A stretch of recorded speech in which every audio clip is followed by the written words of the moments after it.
దేవునికి మహిమ కలుగును గాక. దేవుని ప్రశస్తమైన నామములో మీ అందరికీ నా హృదయపూర్వక వందనాలు తెలియజేస్తున్నాను.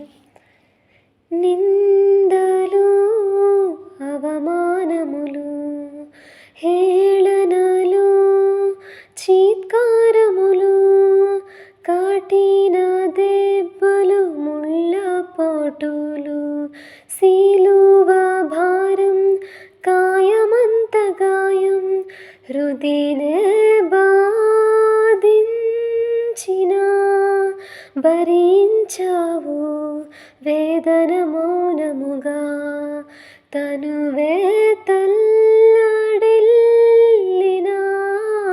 తృప్తి నొందావు.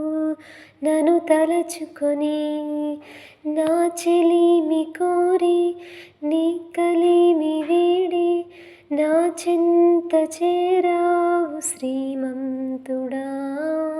నా రక్షణ కొరకై ఆ శిక్షను పొంది బలియాగమైన నిజ స్నేహితుడా, ఏ రీతి నిన్ను కీర్తించగలను?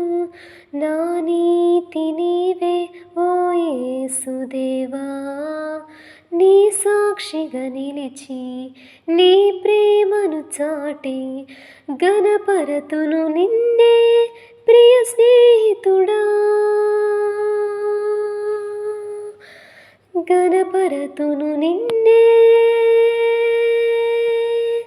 నా నిజ స్నేహితుడా.